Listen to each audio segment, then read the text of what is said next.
night before, you wouldn't let me kiss you at your front door. Well, every time I get the chance, you never want to talk about romance. Don't really know what must you mean you don't know, you know. Why didn't you say that I know? I want to know that love. Hey,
say goodbye.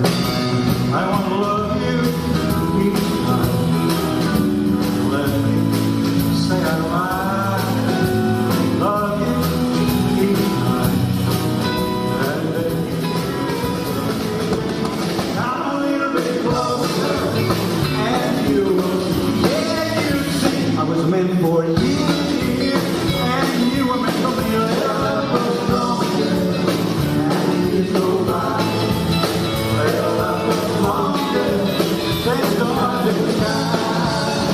So be my love, and I'll be true, darling. So I sleep all day without my pain, 'cause I need to back my time.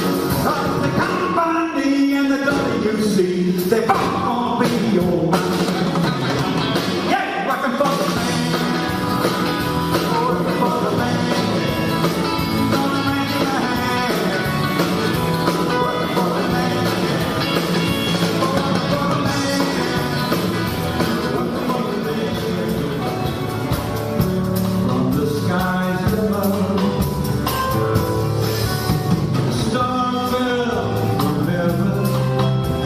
Showed me the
Today is our favourite day of the week. Not only is it the start of the weekend, it's also Flashback Friday. And during his 5-decade career, Lonnie Lee worked with some of the biggest names in rock music and pioneered the rockabilly movement in Australia.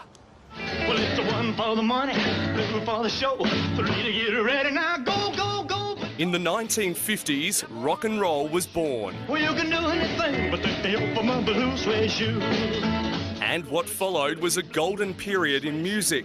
The rockabilly era was brought to life by the smooth vocals of Elvis Presley.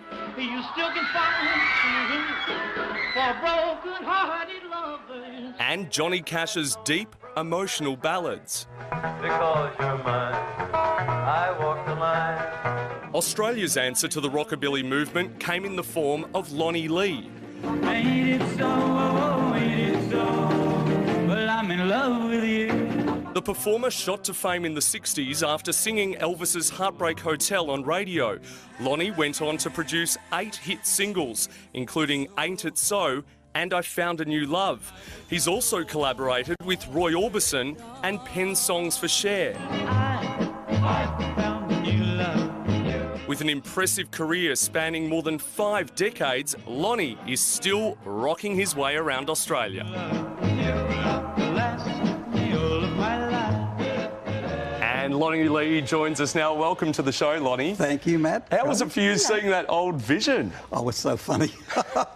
It really is, you know. And yet, strangely enough, I remember the times. You know, I can actually remember being there doing all that stuff. What was it like during that era? Oh, it was exciting. The main thing was it was exciting because it was all new, and it wasn't just new for us. It was new for the audiences. You know, we'd go out, and if we were on tour, and we'd go into the town, the girls and that would run out of the shops, leave their offices, and chase us down the street and write their names all over our cars with lipstick. The whole thing was just so exciting. Oh, wow. That happens to me some days. Oh, does it, Matt? I'm not going to tell you where my car is. You talk about touring, and you did so with stars like Jerry Lee Lewis. But there was a story with the Jerry Lee Lewis about a bit of a falling out. What happened? Well, actually, in those days, the big stars didn't have suites and all that like they have now. Everything was all together. So on this particular tour, I and Jerry Lee Lewis shared a room on the different places. And we shared the same seat when we were travelling in the bus or whatever. So in this particular time, we were in a bus, and he was next to me here, and he said, we're going through the country. And he said, Lonnie, he said, what do you think of the country? I said, oh, I just absolutely love it. I'm from the country. He said, yeah. He said, I'm from Memphis as well. He said, I just bought 13 acres. I said, oh, that's really wonderful. And he said, a couple of Cadillacs I just got as well. And I thought, oh, this is really tremendous. And he said, what about you? Have you been out to the country? I said, yeah, I'm from the country also. My parents have a sheep station. And he said, oh, really? How big is it? And I said, 7,000 acres. And he died. He got up out of the chair, nearly knocked his head off on the thing there and said, you F, and I mean, really went off his face. Because 13 acres to him, I guess it was as if I was putting him down, saying 7,000 acres. Anyway, we made up later on, and he paid me back because the deal was that we shared a room, and whoever woke up first would wake the other one up so we could catch the plane. I didn't wake up. He woke up, left me there. He caught the plane. I missed the plane, and so I didn't miss the next show, but I got there. But when I got in, he said, I got you. He did get you. And he did get me, yeah. You've written some songs with some big stars, including Roy Orbison. How did that come about? Well, I went to Nashville to try and see if my songs were going to be successful, because it's, you know, very, very difficult business, especially then. And this guy heard my songs, and he said, look, I think I'll send you to a guy who we feel is going to take Nashville from country, traditional country, into pop music, and because the sales of traditional country are going down. So his name was Don Gant. So he said he's the general manager of Acuff Music. So anyway, he sent me to Don. Don listened to a few of my songs, about 5 or 6, and he said, wow, he said, I could hear gold in your songs. And of course, to a songwriter, you think, what, are you kidding? This is my first meeting, you know. And he said, have you ever written with anybody? And I said, no, I haven't. He said, would you like to? I said, I guess so. It depends if the chemistry and whatever. He said, okay, I've got something in mind, because your songs are really international, and I know an international writer as well. I'll call you tomorrow. Anyway, he called me tomorrow, and he said, how would you like to write with Roy Orbison? Of course, I thought, oh, you're joking. He said, no, I'm serious. We've checked everything out. It's right. So he's arranged a meeting for Roy and I. So we had this meeting that ended up us being locked in the boardroom for 11 hours. But we got together for quite a number of So many stories, and you've also lived next door to Johnny Cash. I mean, Yep. the stories just keep coming. You're touring now, though. Yes, we're going all over the place. We're going right through Queensland. We go to the Tallangatta, to say it right, 50s Festival next weekend, and we're all over the place. It's just wonderful. I'm just so blessed to do what I'm doing, you know. And still to be doing it. Yeah, with my band. I got my own band, who are also my great friends, and so it's really, really wonderful. I am just so blessed, and I do feel sorry for some of these new guys coming along. You know, X Factors and all those different shows. There's not the future for them that I've been lucky enough to have, and people like my peers, you know, have had. Oh, there may be. There's a few. 60 years. One Direct, yeah. We'll have to wait. We'll see how One Direction is going in 60 I'll be 150. Thank you, Lonnie. So nice to take that trip down memory lane with you. You can catch Lonnie Lee on tour. For all the details, head to our website. Now, if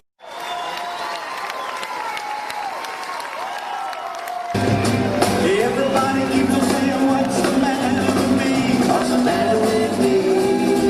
Everybody keeps on saying, what's the matter with me? What's the matter with me? Ain't it so? Ain't it so? I mean to worry you so. All you gotta do is turn down the lights, sit around and die in my head. And I throw rocks in the water, and I'm wondering, why can't you understand? Won't you hear my plea? Bring back my baby, back home to new love. She is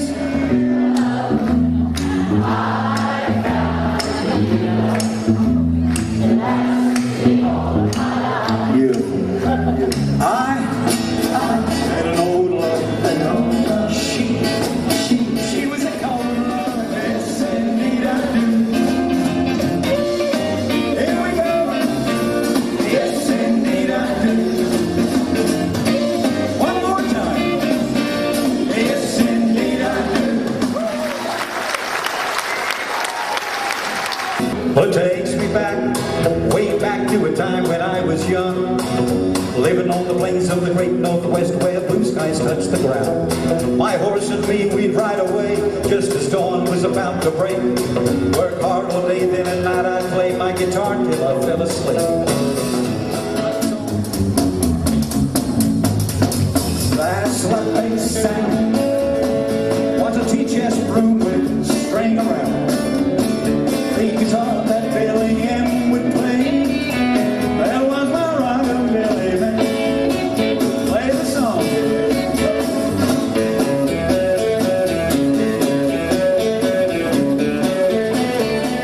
She's a white sport coat and a pink carnation. I'm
Well, the 1950s was a golden period in music. It was known as the rockabilly era, and it was brought to life by the smooth vocals of Elvis Presley and Johnny Cash's deep ballads. Me on your side, you give me cause for love that I can't hide. For you, I know I'd even try to turn the tide, because you're mine. I walk the line. And Australia's answer to the rockabilly movement came in the form of Lonnie Lee. The smooth-sounding artist produced a string of hits, including Ain't It So and I Found a New Love.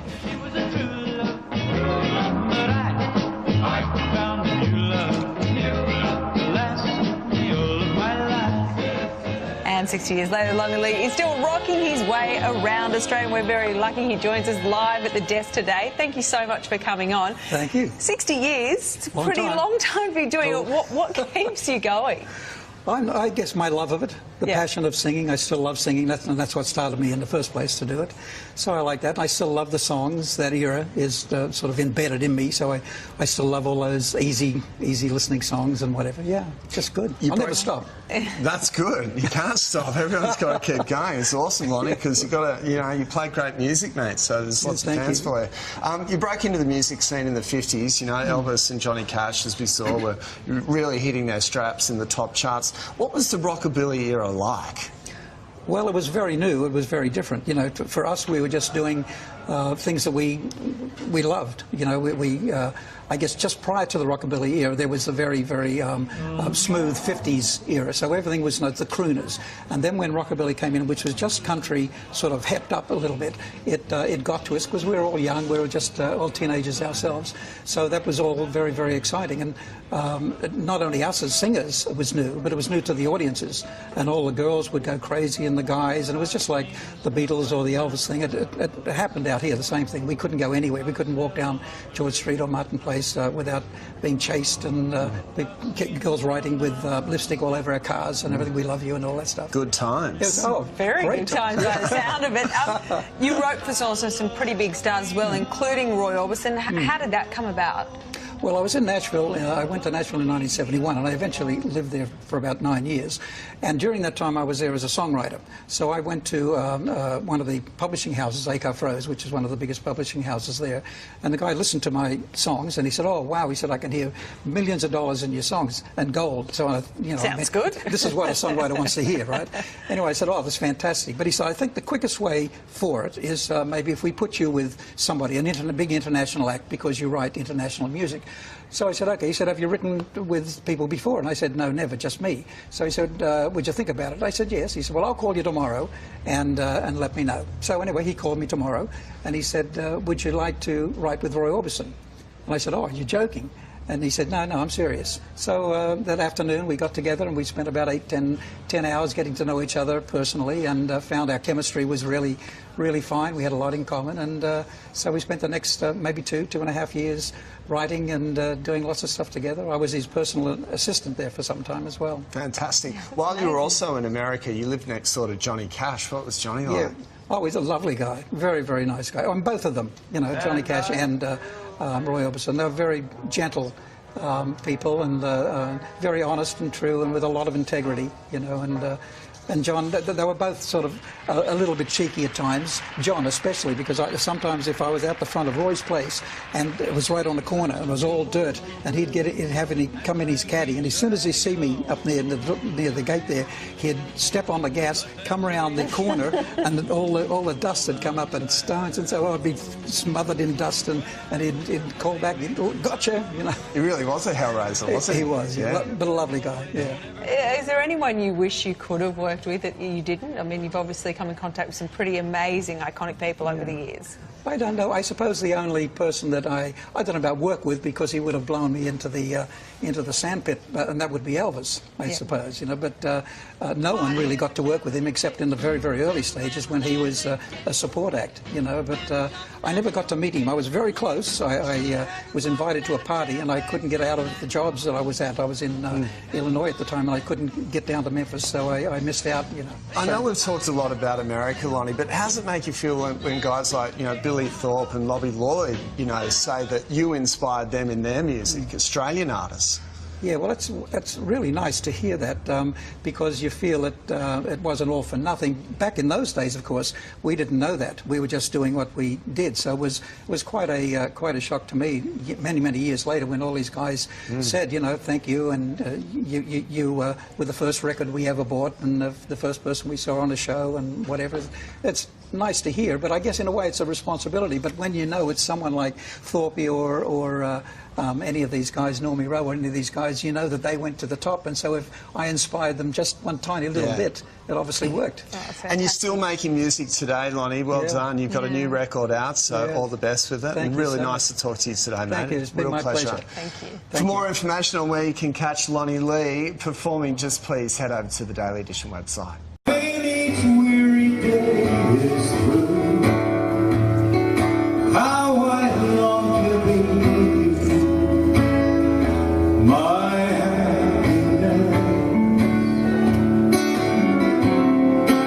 Every day I ran my lips, breathe me like a tender tune.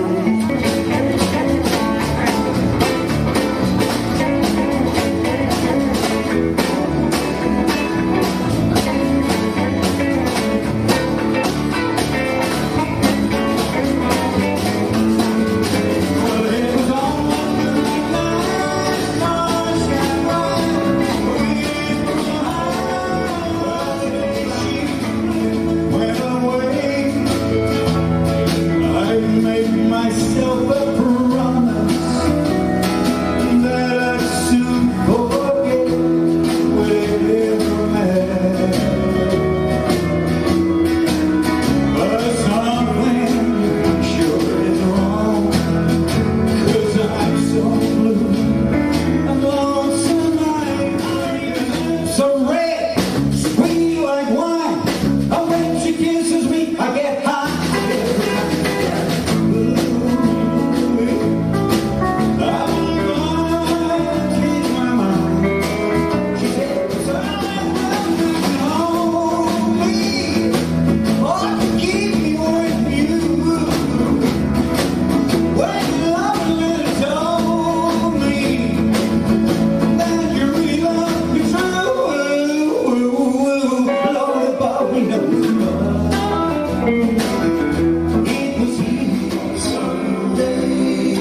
There will be peace in the valley for me.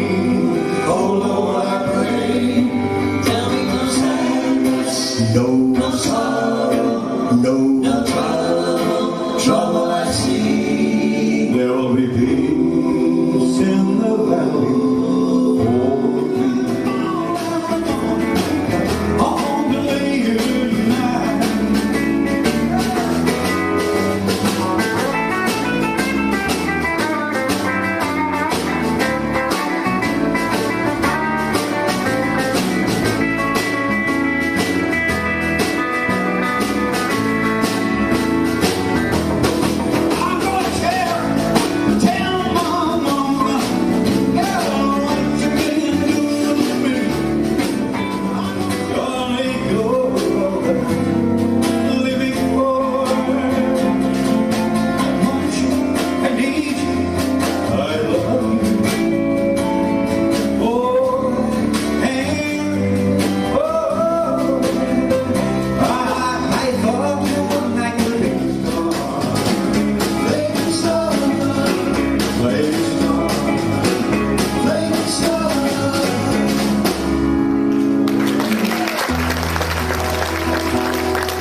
time my mind clicks a little melody.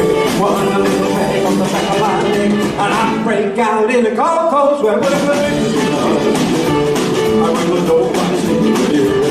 I'm gonna make you hot in the day of my shining on. Baby, I'm done. I will start. Yeah. Yeah. Yeah. From my love life, she was as nervous as she could be. She was afraid to come out of the locker. She was afraid that somebody might say 2, 3, 4, tell her people what she was. It was that yellow polka dot bikini that she wore. Well, the strangest guy I ever had. I never happy unless she's mad. I got a woman, green as she could be. Sometimes I think she's almost making me. Well, she makes love without a smile. Ooh, well, dog, that drives me wild. I got a woman, green as she could be. Sometimes I think she's almost making me. I would sing and do little things that made my heart glow, but she was too young to fall in love, and I was too young to know. Why did I give my heart so fast? It will never happen again. But I was a mere lad of 16, and I've aged a year since then. She was only 16 all along. Too real, just real, nothing really too real. When I think of my heart, I can see. Whoa, yes, I'm a great pretender. Just laughing again like a clown. I seem to be I'm not used.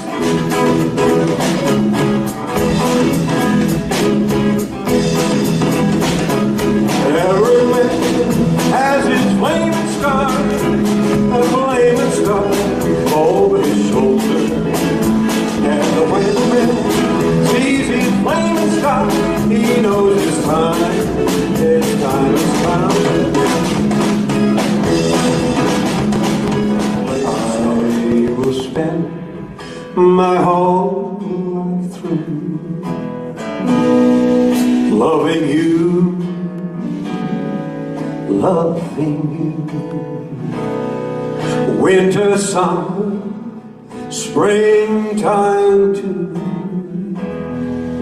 Loving you,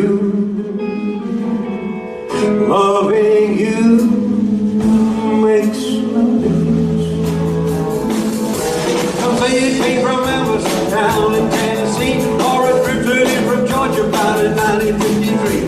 As long as it's breezy, as long as it's fast, as long as it's open, honey, it's gonna last. It's a hillbilly rock, beating with a drum, playing the guitar like shooting from a gun.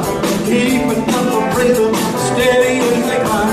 There's a little thing called a hillbilly rock. Oh yeah, there will be peace in the valley for me someday.